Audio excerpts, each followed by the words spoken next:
करिया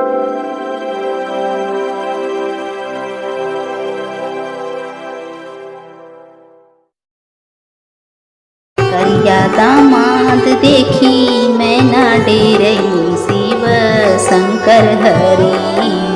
करिया दामाद देखी मैं ना डेरई शिव शंकर हरि।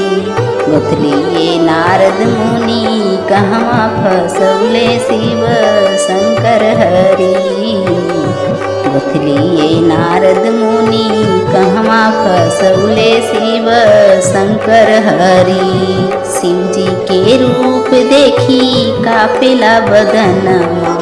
शिव जी के रूप देखी कापेला बदनमा।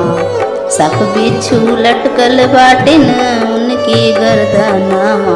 सप बिच्छू लटकल बाटिन उनके गर्दनमा।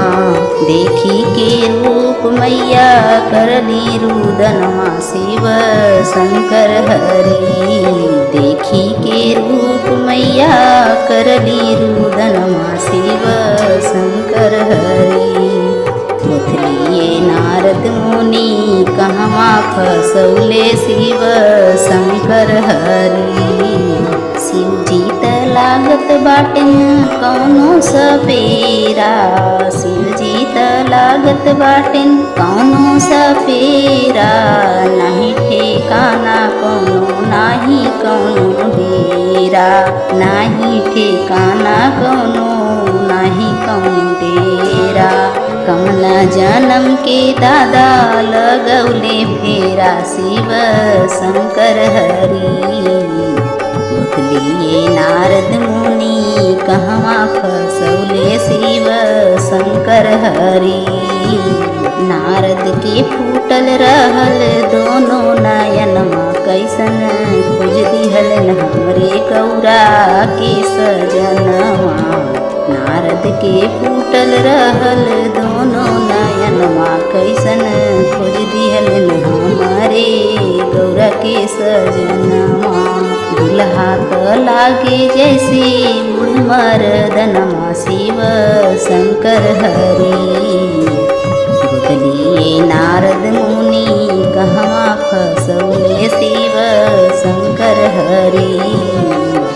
हे सखी नारद जी के हमका बिगड़ी बरवा खोजले बौरा। हे सखी नारद के हमका बिगड़ली बरवा जे खोजे बौरा। रुवत बाड़ी सब सखियाँ सहेलर।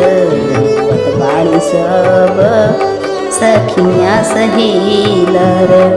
गौरा के बाटे दूर भाग। ये सखी गौरा के बाटे दूर भाग। नारद जी के हमका बिगड़ली बरवा खोजले बौरा।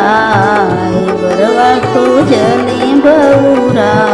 जटवा देखी डेरई हुए बेटी। जटवा देखी डेरई हुए बेटी। देखी जैबू मुरझाय। भूत देखी जैबू मुरझाय। सवत देखी बिरह मरी जैबू। सवत देखी बिरह मरी जैबू। कौन विधि भोग टकराय। जटा मोर आगर चंदन भभूत मोर ही बात बाटे। जटा मोर आगर चंदन भभूत मोर ही बात बाटे।